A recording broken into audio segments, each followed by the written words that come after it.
prendre la parole et de m'exprimer devant cette auguste assemblée. Monsieur le représentant du sous-préfet, monsieur le représentant du maire, monsieur le parrain, monsieur, madame la marraine, monsieur le chef du village,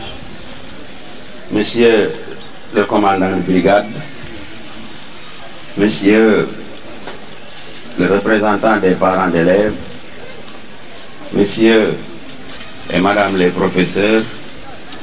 messieurs, madame les surveillants, le corps d'encadrement,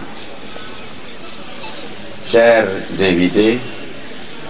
chers élèves, permettez-nous en ce moment solennel de nous exprimer et de montrer toute notre gratitude à présider les destinées de cet établissement dont nous sommes fiers de diriger. Nos remerciements vont à l'endroit de tout ce public, de toute cette communauté de Baba Garage, mais particulièrement à ces encadreurs qui ont bien voulu former les gosses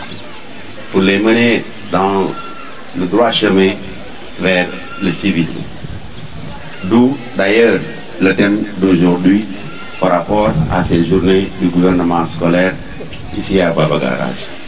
Monsieur, madame les invités, nous vous souhaitons la bienvenue. Je vais démarrer mon propos par surtout adresser un mot aux parents d'élèves, de les encourager à encourager leurs enfants et à persévérer dans les études. Aujourd'hui, nous sommes face à un fléau qu'on peut appeler la déperdition scolaire, qui est accentuée par des difficultés conjoncturelles, mais surtout qui a comme principal moteur l'immigration clandestine. Encore donc, nous vous exhortons d'aider vos enfants à rester à l'école. Comme cela étant dit, est notre mission, nous aussi, administrateurs, à les encadrer vers la réussite scolaire et vers la réussite post-universitaire. Le taux de réussite universitaire est encore, à mon avis, faible à Baba Garage. Et pourquoi? Parce que simplement, il va falloir revoir les conditions, non seulement d'études, mais également d'accueil de l'autre côté pour les élèves de Baba Garage. Mais également les encourager à rester dans les études, à rester dans l'école. Parce qu'aujourd'hui, même si les difficultés sont là, je pense qu'il va falloir obtenir un diplôme pour que demain, si les choses changent, qu'on puisse se présenter en tant que candidat par-ci ou encore par-là. Le deuxième volet de mon intervention va être axé sur le civisme, d'où le thème d'aujourd'hui. Et là, ça va surtout à l'endroit des élèves, mais également à l'endroit du corps d'encadrement. Pour les premiers, je pense qu'avant-hier jeudi, on avait démarré nos activités par un acte de civisme symbolique. Et je viens par là à remercier le commandant de brigade, M. Sissi, pour qui j'aimerais vraiment que vous l'applaudissiez très fort. La remise terre et ciel pour assister et encadrer ces éléments pour qu'on puisse faire la levée des couleurs. Remercier également les autorités administratives, le sous-préfet, qui a été représenté par donc, son adjoint, et également les enseignants qui étaient par là. Cet acte de civisme montre qu'aujourd'hui, la citoyenneté doit être encouragée. Vous élèves, il faut toujours dire qu'est-ce que l'école peut faire pour moi. Je veux dire l'administration. Qu'est-ce que le ministère peut faire pour moi? Qu'est-ce que mon parent peut faire pour moi? Mais surtout, moi aussi, qu'est-ce que je dois faire pour ma communauté? Si l'école est un peu propre, je dis un peu propre parce qu'il fallait me casser la tête pour vous sortir des classes et de l'ombre pour que vous puissiez le nettoyer encore davantage, il va falloir faire des efforts supplémentaires dans ce sens. je vais dire donc nettoyer c'est bon, mais ne pas salir c'est mieux. Et nous vous encourageons tous dans ce sens. Il faut respecter les règles, il faut être poli, hein? Il faut respecter vos professeurs, vos surveillants, il faut respecter tout ce qui est école. Ça c'est votre symbole, vous n'avez que ça. Et c'est à partir de ça que vous pouvez aider votre localité, en l'occurrence Baba Garage. Aujourd'hui, si monsieur le parrain ou madame la marraine sont là, parce que tout simplement, ils ont eu à réussir leurs études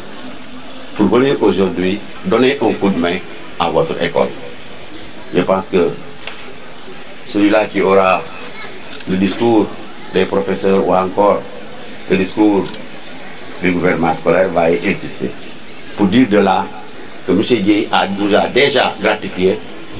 d'une offre très symbolique et nous en sommes très ravis, c'est-à-dire qu'il nous a offert une photocopieuse neuve qui va nous ramener. Je voudrais que vous applaudissiez ce geste qui est donc très symbolique. Donc, nous vous souhaitons la bienvenue et vous disons bonjour. Aujourd'hui, nous avons essayé de parler de l'école en tant qu'entité, cercle de formation de futures élites d'un pays qui a choisi aujourd'hui,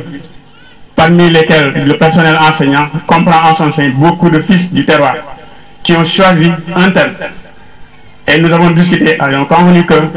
nous allons essayer de parler aujourd'hui d'un thème relatif à la citoyenneté et au développement participatif. Pour parler de la citoyenneté et du développement participatif, nous avons essayé de faire une sorte de diagnostic pour voir qu'au niveau national, le contexte est au renouveau dans la gouvernance du pays. C'est pour cela que nous avons pensé que parler de la citoyenneté, on pensera d'abord à parler de la définition de ce que c'est que la citoyenneté. La citoyenneté étant définie comme le droit de participer aux décisions relatives à la communauté politique de la société. Nit bu fekkente ni dañ naan kii citoyen la dañuy yaakaar ni moom dafa yëg ni bokk na ci benn mbooloo benn communauté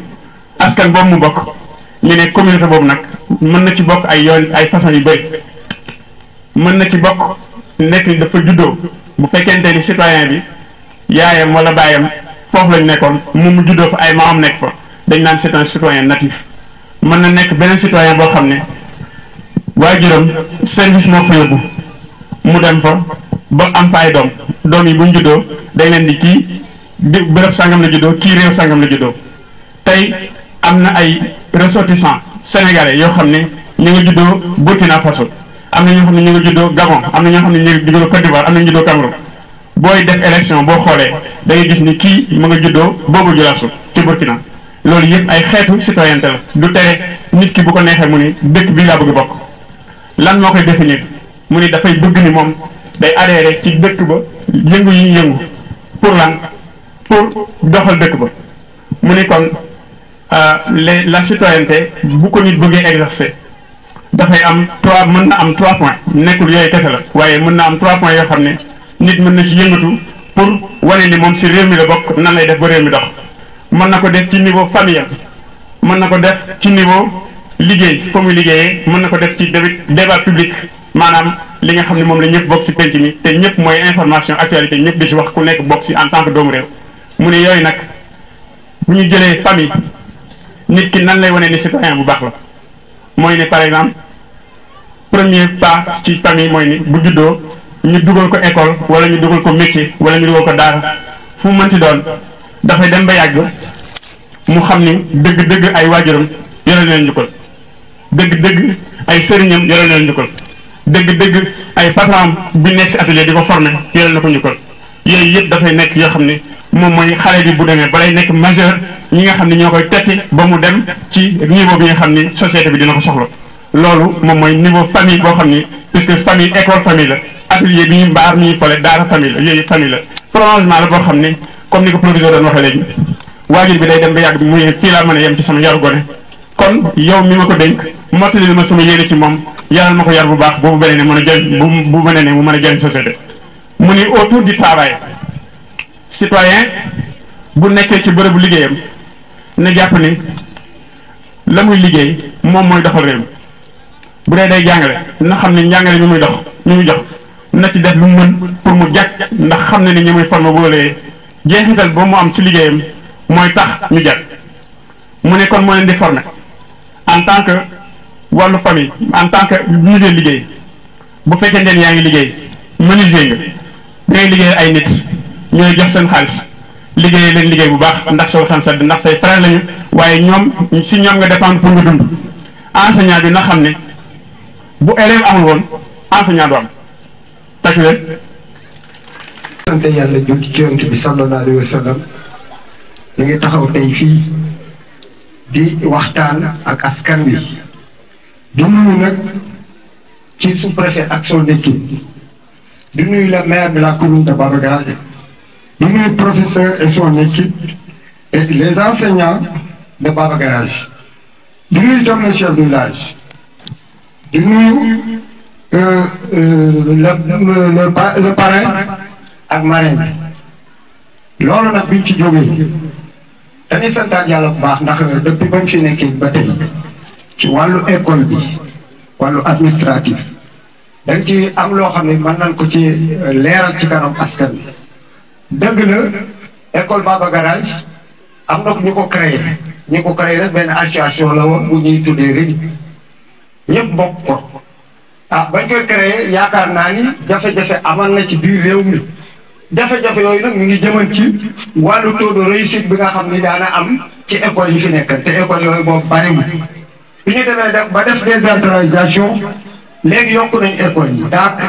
damay wax ni commune Baba Garage il y a 13 écoles élémentaires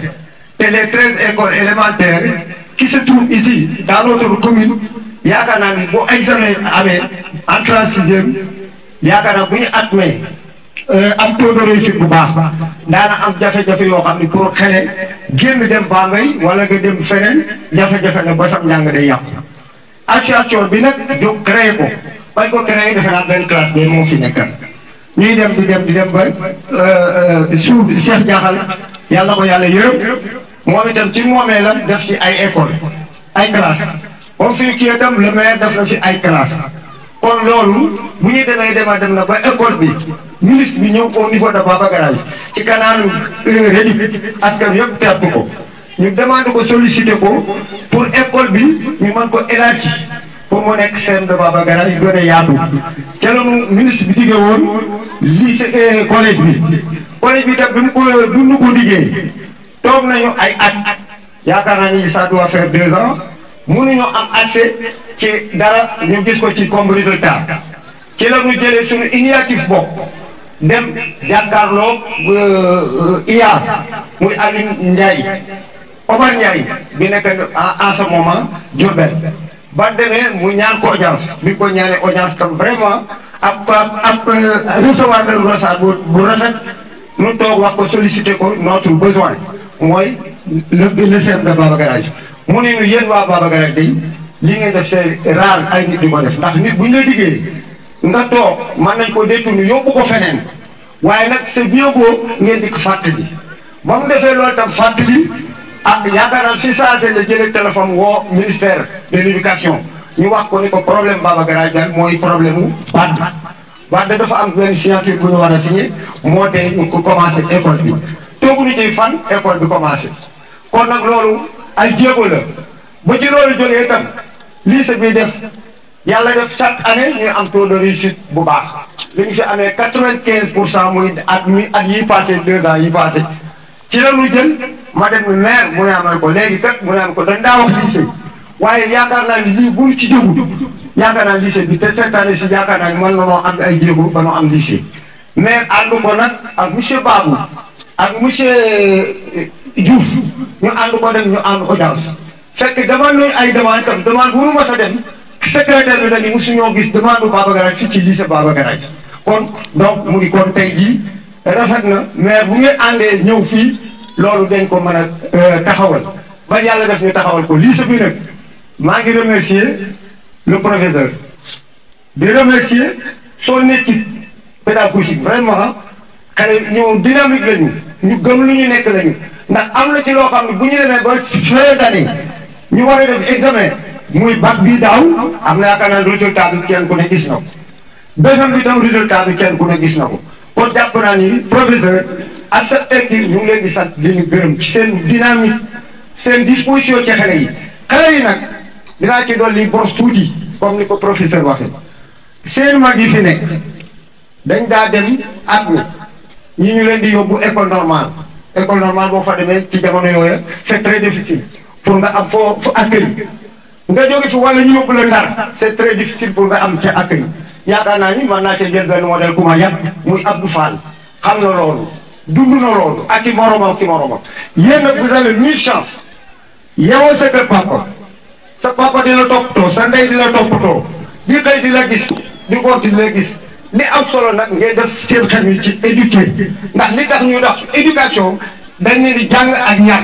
kon jàng yar boobu il faut ngeen góorgóorlu ci comme ni nga ko waxee respecter les professeurs respecter école bi loolu lu am solo la mais quant à bu ma génnee fii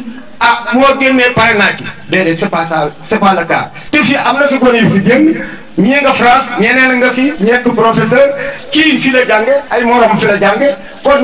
di jiital ci nuyoo bi commandant de la gendarmerie monsieur Cissé di nuyu suñu eaux et forêt bi di nuyu l'ensemble des professeurs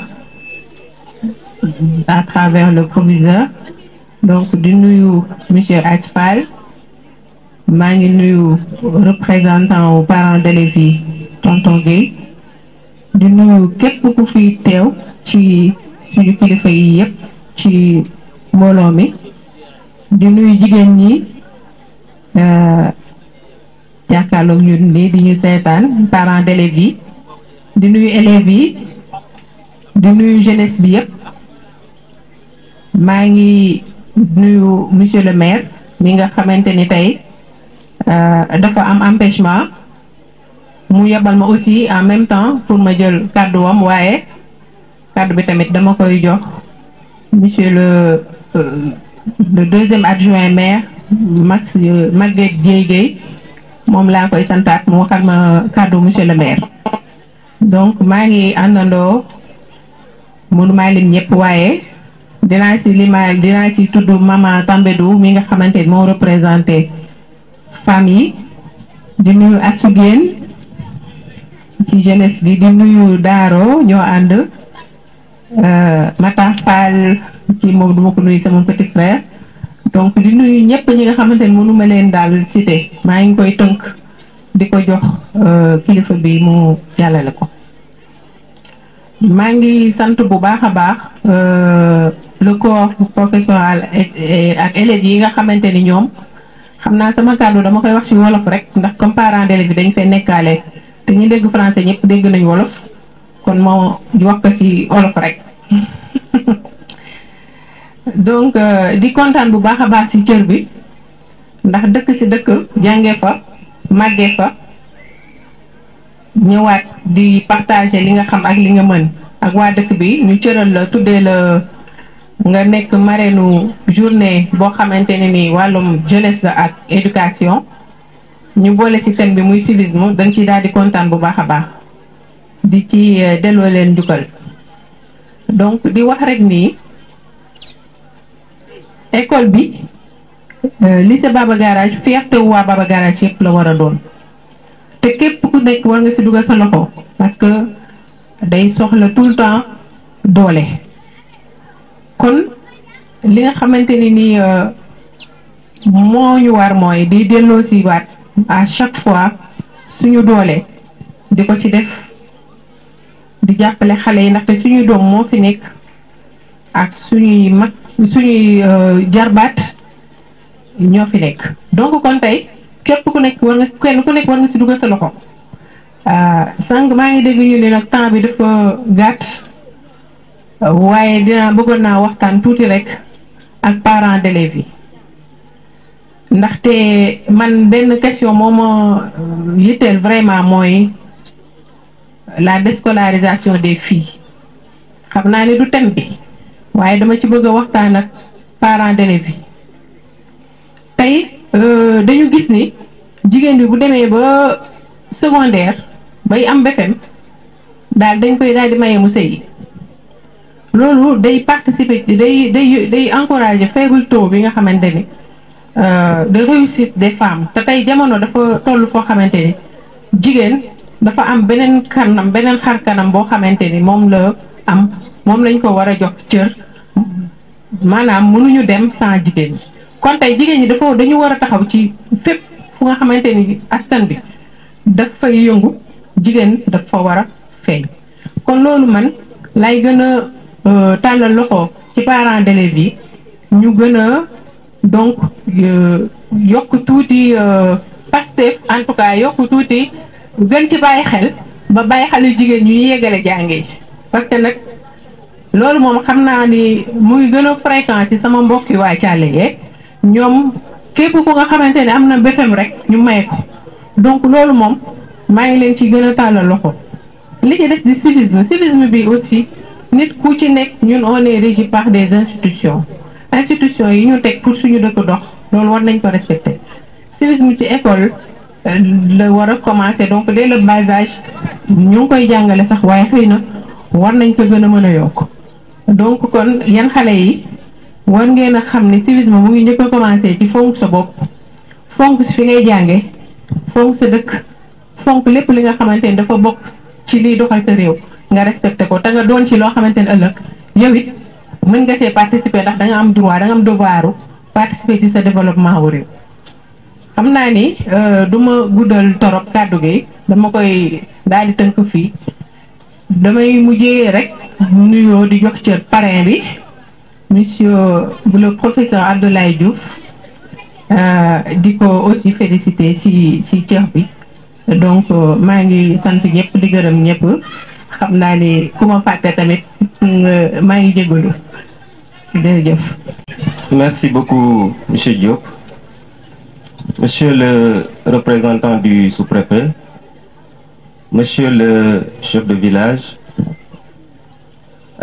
monsieur le représentant du maire de la commune de Baba Garage, monsieur le commandant, monsieur le proviseur, monsieur le censeur du lycée de Baba Garage, monsieur le président de l'association des parents d'élèves, M. Aline Badr Gueye, chers collègues enseignants, chers parents, chers élèves. Je voudrais d'abord, à l'entame de mon propos, prononcer quelques mots de remerciement à l'endroit du proviseur et de toute l'équipe du FOSCO qui ont bien voulu faire de moi un des parrains de cette cérémonie hautement symbolique. C'est un geste qui me comble à la fois d'aise et de satisfaction pour plusieurs raisons.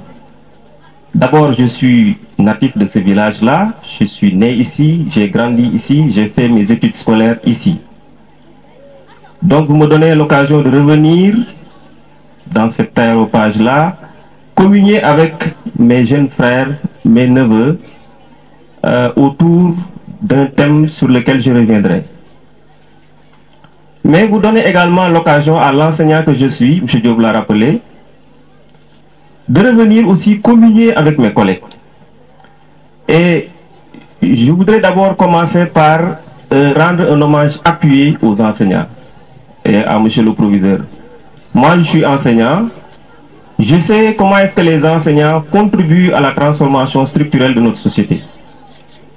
Et je demanderai aux élèves, pour savoir le rôle que les enseignants jouent dans la société et tout ce que la formation représente, je vous renvoie à un roman que vous connaissez très bien, parce que vous l'avez au programme, c'est une si longue lettre de Maria Baba, où elle dit que les enseignants, ceux du cours maternel autant que ceux des universités, forment une armée noble aux exploits quotidiens jamais chantés, jamais décorés. Armée sans tambour ni uniformes rutilants, cette armée-là, déjouant pièges et embûches, plante le drapeau du savoir et de la vertu. Je pense que hommage ne peut être beaucoup plus élogieux que celui-là que Mariam va vous a rendu. Et donc c'est l'occasion pour moi de vous remercier pour tout ce que vous faites pour nos enfants. Parce qu'en réalité, cette charge-là nous est échue. Nous est échue autant pour moi. Maintenant, vous, chers élèves, vous avez également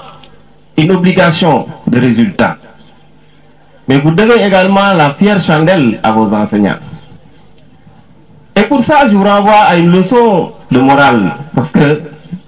vous êtes au lycée. Je sais, vous avez une classe de philosophie. C'est ça, hein? Et vous avez Nietzsche au programme, Zarathustra, qui également nous enseigne sur ce qu'on appelle l'assimilation de la leçon de rupture. Ça arrive, vous, jeunes, comment vous devez en retour rendre la pièce, la monnaie à vos enseignants. Parce que Nietzsche donne un exemple, celui de Zarathustra. Lorsque ses disciples ont voulu s'approcher à lui, il leur a dit, allez-vous-en, je ne reviendrai en vous que quand vous m'aurez tous régné. Mais ce qui m'intéresse, c'est la phrase, on paye mal au maître en restant toujours l'élève. Donc vous ne devez pas payer mal à vos enseignants en continuant de rester les élèves que vous êtes. Et je puis compter sur vous, vraiment, pour que les enseignants comprennent le sens de leur engagement à vos côtés. Ceci étant dit, je ne peux pas terminer sans parler du thème, parce que M. Diop l'a dit, nous sommes dans un espace qui est régi par le savoir. Et c'est le seul aspect qui vaille, le savoir. Parce que le temps épuise la richesse, l'âge flétrit la beauté, mais seul le savoir sait survivre. Heureusement que vous avez compris cette dimension-là, et je suis sûr et certain que vous vous employez tous les jours pour honorer cette obligation-là qui vous échoit. Le civisme, la citoyenneté, M. Diop vous l'a résumé, autour des droits civiques, politiques, mais sociaux également, que l'État vous doit. Mais la citoyenneté, ce n'est pas seulement les droits. La citoyenneté, c'est également les devoirs. Vous avez droit à l'éducation, vous avez droit à la santé, vous avez droit à la protection, vous avez droit à la société. Mais vous avez des devoirs aussi. Vous devez respecter votre pays, vous devez respecter les symboles de votre pays, vous devez respecter votre environnement. Je suis heureux de voir que vous avez un espace très bien aménagé. Mais accentuez, parce que vous êtes l'avenir de ce pays-là et vous avez un rôle fondamental à jouer pour le changement auquel nous nous attendons tous. Maintenant, la notion de citoyenneté a beaucoup évolué parce qu'elle est d'origine gréco-romaine. Mais j'en viens à celle qui m'intéresse, c'est vraiment la citoyenneté moderne. Depuis le XVIIIe siècle, avec le contrat social de Rousseau, les élèves qui sont en classe terminale savent ce que je dis, où on passe de l'état de nature à l'état de société. Mais ce qui nous intéresse dans tout ça, et qui me permet de revenir à la notion de développement participatif, c'est qu'on a compris que pour changer notre pays, pour changer le monde, il faudra fondamentalement s'appuyer sur le citoyen. Il va y avoir un transfert de la souveraineté aux citoyens, qui devient fondamentalement le principal acteur. Alors le citoyen, c'est celui-là, comme je vous l'ai dit, qui a des droits, mais qui a également des obligations. Mais le Sénégal aussi a tout fait sur le plan institutionnel pour mettre en place un dispositif de manière à ce que les citoyens soient eux-mêmes les acteurs de leur propre développement. Et c'est ça le sens de la notion de développement participatif. Comment moi, en tant que citoyen, je peux être au cœur du processus de transformation structurelle de ma société? Alors, les exemples sont nombreux. Mais l'État impulse. L'État a fait des réformes. On est passé de la déconcentration à la décentralisation. Et la décentralisation confère un certain nombre de compétences aux autorités locales, qui sont dépositaires de la confiance et de la volonté populaire des citoyens. Parce que vous êtes l'alpha et l'oméga du développement. Alors, et ça continue. L'État met en place aussi des mécanismes, un dispositif de gouvernance. Vous avez des budgets participatifs. On a des débats d'orientation budgétaire. Tout ça, c'est un dispositif que l'État a mis en place pour que les populations comprennent que ce sont eux-mêmes les principaux acteurs de leur développement. Et à l'arrière-plan, vous avez le principe de subsidiarité. Donc, il faut que nous d'abord, élèves, et nous, citoyens, soyons conscients du fait que nous devons être au début et à la fin du développement. Ça, c'est du point de vue institutionnel. Mais du point de vue individuel également, mais le citoyen sénégalais s'est approprié cette notion de citoyenneté moderne qui remonte au XVIIIe siècle, comme je vous l'ai dit. Et on a plusieurs modèles qui le prouvent. J'en veux pour exemple, mais le nouveau type de citoyen développé par le mouvement Y en a marre, le balai citoyen au Burkina Faso, le printemps arabe en Égypte. Mais il y a deux exemples qui m'intéressent, parce que c'est des exemples fournis par des jeunes de Baba Garage. C'est Carrefour citoyen. Je ne sais pas si ça heurte votre conscience, mais interrogez le concept Carrefour citoyen. Donc ça prouve que les jeunes de notre localité sont conscients du fait qu'ils doivent être les acteurs de leur propre développement. Ça, c'est des exemples que vous devez copier. Mais on a récemment aussi l'exemple de Baba Garage propre, initié par des jeunes comme Modou Panda et autres. Ça aussi, ce sont des exemples de développement participatif. Vous avez également Touba Tchekanam, que finalement presque tous les villages ont copié. Partout on te dit Baba Garage Tchekanam, Tchagal Tchekanam, Garde Tchekanam, etc. Donc moi, la réflexion à laquelle je vous convie, c'est vraiment d'être conscient de l'idée que nous devons être les acteurs de notre principal développement. Et je voudrais terminer par faire un plaidoyer pour vraiment l'élargissement de la carte scolaire.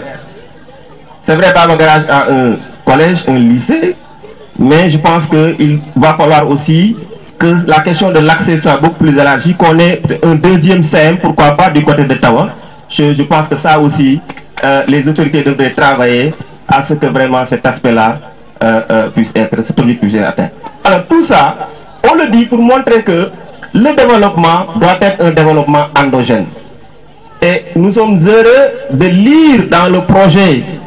que les nouvelles autorités du pays nous proposent la notion de développement endogène qui nous renvoie à nos propres valeurs. Et ça aussi, c'est important que vous le sachiez. Le savoir est une longue promenade et qu'importe le parcours, l'essentiel c'est de marcher. Je ne vais pas monopoliser la parole. Je vais terminer d'abord par remercier tous ceux qui m'ont accompagné. Ils sont nombreux, la forte délégation qui m'a accompagné. Je ne peux pas citer toutes les personnes,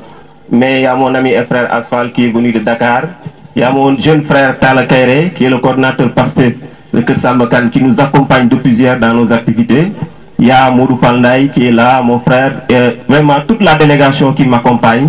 Nous avons également les belles dames qui sont venues avec nous. Vraiment, je ne peux pas citer tout le monde, mais je les remercie. Tout ça, ça montre l'intérêt qu'ils attachent à ma modeste personne. Mais ils le font aussi pour leurs enfants. Mon ami, demain, je vais vous cadre pour vous ci Nasaran. Demain, tënk rek li ma wax léegi ginnaaw bu ma nuyoo sous-préfet nuyu chef de village nuyu ki fi teewal maire nuyu également la marraine Oumy Sall je pense que loolu sax bëggoon naa ko wax ci français tànneef bi ngeen def ci parrainage bi baax na parce que baax na ngeen di mettre en avant góor ñi mais baax na aussi ngeen di mettre en avant jigéen ñi parce que day tax xale yu jigéen ñi aussi xam exactement lan moo leen di xaar donc maa ngi koy nuyu di ko féliciter ci parrainage bi di nuyu chef de village ak représentant parents d'élèves bi Badagay mi wax ci seen tur nuyu mbooloo mi yëpp nuyu également le commandant wax naa ko sànq di ñaax xale yi di leen ñaax pour ngeen xam ni nii yéen yéenay ëllëgu Sénégal te thème bi nga xam ni nii moom lañ tànn muy citoyenneté ak développement participatif dafay wane yéen cër bi ngeen am citoyen sax de manière globale bi mu am ci doxal réewum doxal dëkkam parce que réew mi ak dëkk bi kenn du ko defar ku dut ñun ñi fi nekk ak yéen kon ci loolu lañ leen bëgg a soññ ngeen xam ko am ngeen ay droit am ngeen droit jàng am ngeen droit paju am ngeen droit kaaraange waaye am ngeen aussi ay devoir maanaam am ngeen ay wareef yoo xam ni dafa tegu ci seen kaw te mënu leen rëcc donc loolu aussi ma leen ci soññi ngeen bàyyi ko xel bu baax a baax a baax leneen li ci des nag mooy ñun ci dëkk bi la ñu dëkk fi la ñu yaroo am nañ fi yéene liggéey fii def ci dara te loolu askan wi moo ñu mën a dimbali pour ñu def ko mais ñun lii suñu cër ak suñu taxawaay rek mooy te ci la ñuy jéem a góorgóorlu bis bu set li ñu am a kus néew ci jot li ñu am a kus néew ci am-am li ñu am a kus néew ci xalaat ñu xool nu muy def ba mu am jeexital ci suñu askan. parce que damay faral di wax ni man su ma bàyyee dëkk bi du sama nooflaay parce que samay waajur ñi ngi fi samay mbokk ñi ngi fi samay xarit ñi ngi fi samay dëkkandoo ñi ngi fi te ñooñu lu dal ci seen kaw dal sama kaw kon su ma waafee du sotti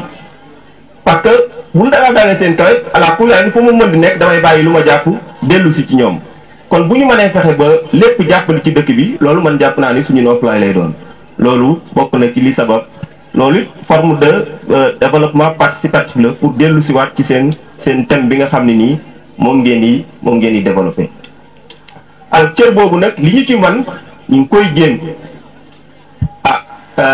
jox nañu proviseur benn enveloppe bu 100 000 francs jëndal nañ leen aussi beneen photocopieuse boo xam ne nii nañu ko indi bagage yi moo diisoon bi may ñëw su ko defee loolu yaakaar naa ni dina contribuer à la qualité des enseignements apprentissage parce que éducation moom ñetti aspect la c'est l'accès, c'est la qualité, c'est la gouvernance. Maintenant la qualité, c'est la qualité des ressources humaines, c'est la qualité des conditions de travail, mais c'est la qualité également des enseignements apprentissage. yaakaar naa jàngalekat yi xam nañ bu baax li may wax kon xam nga bi ñoo ngi leen di nuyu kenn ku ci nekk ci turam ak santam di jiital ci nuyu bi d'abord le représentant de l'autorité administrative muy monsieur Sène fi teewal le sous-préfet monsieur Ndiaye di nuyu pour bañ a guddal mbooleem école bi yëpp teg ko ci loxo monsieur Ba le proviseur di beral nuyoo nag bu baax ki nga xamante ni si mooy parrain bi di monsieur le professeur Abdoulaye Diouf ak la marraine di madame la maire soxna Misal di nuyu bu baax parents d'élèves yi nga xam ñoo toog fii di leen andil cant ak ngërëm bu monsieur le maire amoon na yéene teew mu yebal ñu teewal ko fii pour ànd ak yéen fête bi mais sant leen gërëm leen encourager leen aussi di nuyu nag bu baax a baax le premier ministre du gouvernement scolaire monsieur Boy ak mboolem élèves yi mu àndal surtout nag ak équipe bi nga xam ne ñoo yor organisation bi te su ma jumulee monsieur lay nekk ci bopp bi ci effort yi nga xam ñi ngi koy def pour que fête mën a réussir par rapport ak thème bi nga xamante ni si bu ñu dégloo discours premier ministre wax na ko liñ ci gën a jàpp mooy développement participatif ku ci nekk nag am na ci sa rôle moo xam muy autorité yi moo xam muy corps professoral bi nekk ci biir lycée bi waaye moo xam muy yéen élèves yi ak parents d'élèves yi ku ci nekk li ci sa cër mooy man lan laa def ba bokk ci ñi jàpp ci école pour mu réussir man yaakaar naa ni d'abord loolu moo jiitu ndax bu ñu fàttalikoo tuuti ci ginnaaw mën naa jël référence yoo xamante ni si fii ma toog wala fi ma taxaw di wax am nañu ma ko bokkal suñu ginnaaw ñu seen ay grand frère dund nañ ko fii ci Baba Garage ci ñetti nit yoo xamante ni si lu ñu deful Baba Garage pour que ñun ñu ngi nekkoon seen ay rek seen jëlbaat réussir amul muy monsieur Ndiaye Malick bii toog du surveillant monsieur le maire Modou Sarr Ndiaye ak monsieur le préfet Birima Diouf ñoom ñett amul lu ñu deful Baba Garage man rek exemple laaj bi ñuy jàng fii am na boo xamante ni si def na lu ne ci école bi ci benn match de football bu ñu fi amoon mais keroog bi ñu gisee Birima le préfet ci place Ndeye Ngom bi ñu woowee dañ doon lox keroog amul lu ñu deful te yaakaar naa noonee la ko monsieur Ndiaye Malick ak monsieur le maire dañ ko defee ci yenn élèves yi dem nañ sax ba ñu la fekk ci yenn bërëb yoo xamante ni si méngoowul ak fu élèves di jàngee ñu yar wala ñu xupp la wala ñu tuddal la pour que ba léegi dafa tegaat sa tànk kon foofu lay poox ndollu lancer appel parce que sànq yaakaar naa ni le parrain wax na ko bari na suñu frères yoo xamante ni si fii la ñu fekk baax ñëw nag di servir fii ci biir école bi yor fi seen ay rak seen ay doom seen ay jarbaat ma bëgg en dehors des cours ñuy lancer benn appel bu solennel ngeen xam ni ñii seen i rak leen seen i jarbaat leen ngeen jàpp seen ay loxo surtout ñu nekk ci classe d'examen encadrer leen jàppale leen pour que ñu mën a def ay résultats yu am solo naam yéen a ngi def leen war ci école bi mais en dehors de l'école laa wax ngeen jàppale leen encadrer leen ba ñu mën a def ay résultats mën naa jël benn exemple tey monsieur Diallo ku ne xam na ni gëj na fi servilatu fi mais exemple la ci ñi nga xamante ni si dañ doon encadrer xale yi ba su ma juumulee année bi nga xam moom lu mujjee BFM résultat bi ñu def résultat bu mucc ayib la monsieur Diallo ma koy féliciter di ko sant di ko gërëm parce que subir na loo xam ne tey Baba Garage moo tax mu subir ko ndax boo témoin oculaire laaj ñoo àndoon encadré élèves yi ñu waroon dem fête nationale 4 avril à Kër Samba Kane man ak moom ñoo bokkoon nekkoon encadrement élèves yi bi ñu demee ba festivités yi jeex mu war a ñibbi ci la subir benn accident loolu li may wax ñi fi nekkoon mën nañ ko témoin loolu Baba Garage moo tax mu def ko loolu nag la ñu bëgg ñun ñëpp ku ci nekk laa wax li nga mën pour école bi dox nga góorgóorlu ci bu ci xaar ma Samba bu ci xaar ma Demba ndax soo ko defee defaloo ko ma kenn sa bopp nga ko defal ndax xale yi suba ñooy nekk lu nekk te bu ñu nekkee lu nekk seeni yaay ak seeni papa yi leen jur investir ci ñoom jënd kay jënd bit ñoo ciy mujj bénéficier wu te nga xam ñoo nekk ñooy population bi. beneen bi may féliciter Père Bada Gueye bu baax di ko sant di ko gërëm ci effort ak coono ak disponibilité ci école bi lu nekk mi ngi koy daj ci école bi pour que rek li warloo diggante élève ak professeur am li warloo diggante élève wala professeur bi ak parent d'élève mi ngi ciy dox jéego yu am solo fi nga xam nag fi laay wàccee sama kàddu avant ma def ci doléance yi mooy alekale bi nga xam moo nekk ci dëkk bi muy pensionnat bi tey bu fi nekk woon am na ñoo xamante ni si peut-être seen jàng seen toogaay du neex wala kon kër yi ku am benn di nga am ñaar mbaa ñett mba ñeent foofu ñu ngi lancé appel à ce que nit ñi gën a ubbiwaat kër yi gën a ubbiwaat seen xol pour gën a mën a accueillir élèves yi ndax jàppal ne amoon nga doom boo xam ne mi ngi woon Bambey kër jaam nga ko joxe woon wala Dakar kër jaam nga ko joxe woon kon nag bor la boo xam ne da nga ko war a fayat nga accueillir doomu jàmbur pour mu réussir ëllëg ndax kookee xamoo lu mu lay jëriñ ëllëg pensionnat bi ku nekk xam na ni li nga xamante ni si moom la élève bi di participer matul dara waaye nag ak jàppandal la ñi nga xam ñoo ko yore ñi xool ñu ngi dox boo guddi di dox bëccëg pour trouver ay partenaires pour trouver ay bonne volonté ñu dugal ci seen loxo loolu nag dañuy lancer waat appel proviseur yow ak monsieur Ndiaye Malick li ngeen doon def daaw jéego yi nga defoon ngeen yokkaat ko ren sollicité waat autorité yi nga xamante ne si bokkuñ ci commune Baba Garage seen élèves nekk ci la ñu defoon daaw ñu góorgóorlu waat jéem koo defaat donc sax xëy na année mi ngi dem waaye bu fekkee ren ni weesu naat bu déwénee ñu tel ko préparé ndax su ma juumulee daaw le maire de Gawane dugal na ci loxoom bu baax kenn nga xam ne dugal na ci loxoom aussi muy le président du conseil départemental ñoo defoon délégation demoon dugal na ci loxoom le maire de Baba Garage bien vrai que dañ naan ko fii du compétence transférée bu commune mais man loolu du ma ko d'accord xam nga lu tax fii xëy na mënuñu ko yemale ak élémentaire certes ci ay këy mais nag fii suñu lépp la lu fi commune def da ko fee war a def lu mu fi deful da ko fee war a def donte nag mi ngi góorgóorlu ci lu jëm ci wàllum blouse yi ndax bi ne inscription bi cher na bi ñu ko wàññee bu ñu leen bàyyi woon ak moom gëm naa ne blouse du am ren école waaye nag góorgóorlu na ba fexe ba wut ay blouse daaw aussi góorgóorlu na wut benn don moo xam ay vivre la moo xam ay chaise matelas photocopie autre jox leen ko mais ku ne xam na ne école li mu soxla loolu doyul kon nag loolu appel la boo xam si premier ministre lancé na ko moo xam muy commune bi moo xam muy partenaires yi moo xam muy bonne volonté yi dañ koy yaatal ba ku nekk dugal ci loxoom foofu tamit dama ciy interpeller monsieur Ndiaye Malick parce que avance am na lu mu réussir monsieur Diouf muy les anciens élèves de monsieur Diouf su ma jumulee lu ñu mën ñi ngi koy def ci école élémentaire ci ba yaakaar naa monsieur Diop je parle sous le contrôle du directeur ñoom réfectionné na benn salle de classe peinture et tout n'est-ce pas ah day wuy téléphone kon ñi nga xamante ni si bokkoon nañ ci école bi jàngee ba yàlla dogal ñu génn yàlla suturaal la ñu am fi lu ñu jàpp kon nag Malick yow loolu yaa ko gën a maîtriser fii ku mu mën di doon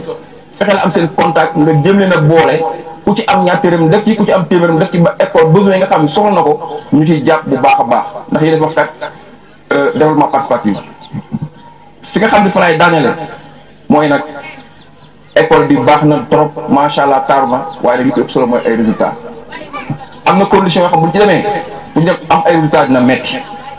xëy na daaw jàll na ci lu concerne bac bi ren jiit su ma juumulee la ñu defoon daaw soo moytul moom la ñuy def mais déwén nag moom monsieur Ba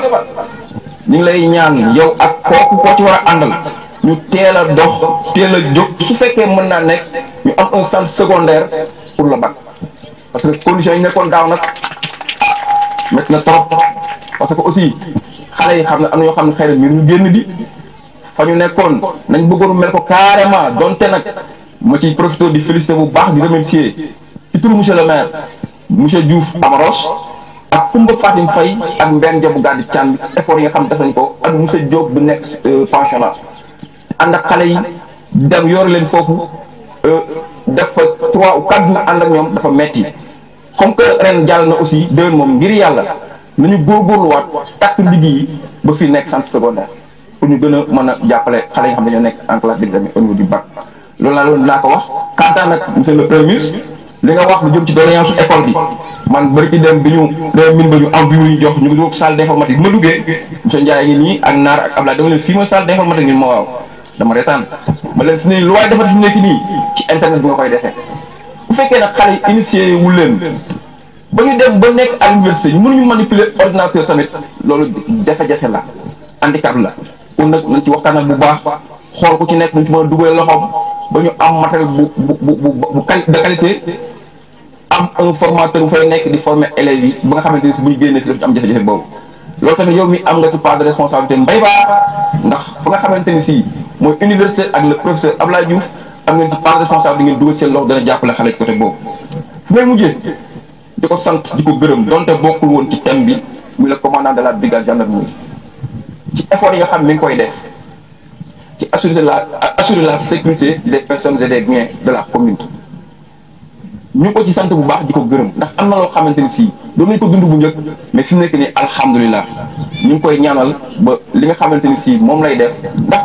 posture am ak proviseur dañoo xaw a bokk ñu ñu taal seen loxo di laaj comme ñun lu ci waay def rek jàppal loolu war a defal la pour que fa ñu nekkin ba ñoom ñu ngi sant ñëpp di gërëm ñëpp asalaamaaleykum wa rahmatullah. Madame, monsieur le maire de la commune, le représentant des parents d'élèves, monsieur le proviseur et le corps professoral yëpp maa ngi nuyu di teewal tey ci bés bi monsieur le sous-préfet ñu yebal ñu fi am ay kàddu tënk yu ñu fi war a jottali rek parce que empêchement moo tax tey teewul. mais en tout cas nee na mu ngi magnifier jëm activités yi lépp lu si jor am mu ngi bàyyi xel ci mu ngi magnifier activités yi ni mu demee de toute façon mu ngi gën a ñaax élèves yi aussi si côté discipline nee na réussite boo ko bëggee am da nga ko war a boole discipline ñu gën a wax élèves yi aussi ñu gën a góorgóorlu si jàng mi aussi pour au moins réussite effort bi war a gën a mën a am mu gën a mën a yokk gën a mën a jëm kanam. En tout cas monsieur le sous-préfet mu leen di remercier activités yi di jaajëfal ñëpp di wax ni bëggoon na tee waaye empêchement moo ko waral di jaajëfal gars yi di ñuy ñëpp incha allah. Préfet de l'arrondissement de Baba Garage, monsieur le maire de la commune de Baba Garage, monsieur le chef de village de Baba Garage, monsieur le commandant de la brigade de gendarmerie de Baba Garage, monsieur le proviseur du lycée de Baba Garage, monsieur le censeur, messieurs les professeurs du lycée de Baba Garage, messieurs les surveillants du lycée de Baba Garage, monsieur le parrain de la cérémonie, madame la marraine de la cérémonie, chers élèves, honorables invités, en ce jour si important pour notre communauté scolaire, les élèves du lycée de Baba Garage vous souhaitent la bienvenue. Aujourd'hui, samedi 18 mai 2024, nous voici au terme d'une paisible année scolaire pour marquer la fermeture des activités du gouvernement scolaire. Mesdames et messieurs, je voudrais tout d'abord exprimer toute ma gratitude à l'endroit de nos chers professeurs qui quotidiennement nous instruisent, nous éduquent. Nous constituons avec eux une famille, bien que différente de celle que nous avons laissée à la maison, mais non moins importante, d'où donc cette maxime qui stipule que l'école est une seconde famille. Nous, élèves du lycée de Baba Garage avons l'obligation de suivre la voie que nos nombreux aînés ont tracée sous la bienveillance et l'encadrement du corps enseignant et administratif pour construire notre propre avenir. Mesdames et messieurs, honorables invités, permettez-moi de m'adresser à mes camarades élèves ici présents. En tant que jeunes adolescents, à la porte de la vie, notre seule préoccupation doit être la réussite à l'école. Cette mission accomplie permettra d'atteindre la finalité de l'école, former un citoyen modèle, utile à sa famille, à sa société et à son pays. Comprenons, camarades élèves, que le seul bien est la connaissance, le seul mal est l'ignorance. Ainsi disait Socrate. Camarades élèves, chers parents, messieurs les autorités décentralisées et déconcentrées, le thème de cette année, citoyenneté et développement participatif. Quelle place du citoyen dans le développement nous interpelle tous. En tant que président du gouvernement scolaire, il est de mon devoir de rappeler à tous mes camarades élèves l'importance d'être un bon citoyen, non seulement dans notre école, mais aussi dans la société où nous vivons. Un bon citoyen à l'école est quelqu'un qui respecte les règles établies, qui traite ses camarades avec gentillesse et respect, et qui s'efforce toujours de donner le mieux de lui-même dans ses études et les activités scolaires. Dans la société, un bon citoyen est celui qui participe activement à la vie communautaire, qui respecte les lois et les droits des autres, qui fait preuve d'empathie envers ceux qui sont dans le besoin et qui s'efforce de contribuer positivement à la préservation de son environnement. Sachez que chacun de nous a la capacité d'agir à son niveau, que ce soit en prenant soin de notre environnement, en aidant un camarade en difficulté ou en défendant ce en quoi nous croyons, ensemble. En tant que citoyens responsables et engagés, nous pouvons bâtir une école de la collectivité, une commune ancrée sur les valeurs du terroir et un Sénégal prospère pour tous. Mesdames et messieurs, honorables invités, je voudrais profiter de cette occasion pour dresser un chapelet de doléances à l'endroit des autorités ici présentes.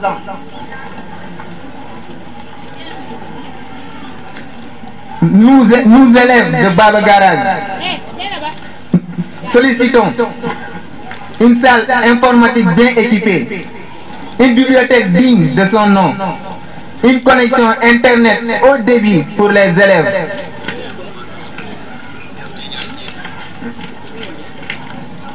l'équipement des salles de classe de brasseurs, l'électrification de certaines salles de classe, l'amélioration des conditions de vie dans le passionnant.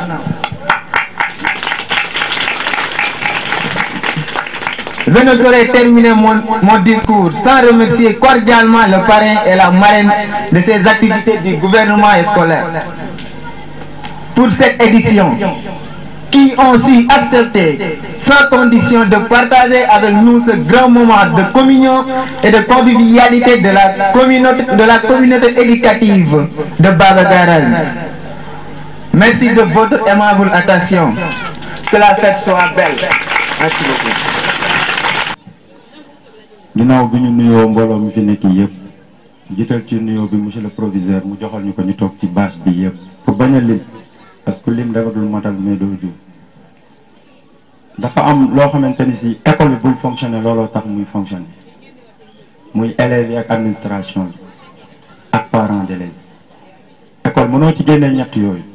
moo waral parents d'élèves yi yële nekk élèves yi ñu ngi ne le jàkkaarloog ñi nga xamante ni aussi ñoom ñoo waral lépp muy suñu autorité yi. École yéen parents il faut ngeen di jàppale ki nga xamante ni si mooy monsieur le proviseur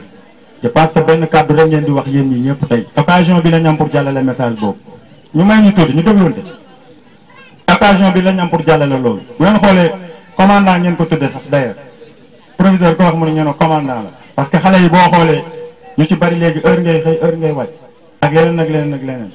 ku ci sa doom redoublé 2 fois boo ñëwee danaan la école dafa tegu ci ay textes du par exemple nit a may woo fële ni ma nangam wala nangam école day doxee ci ay textes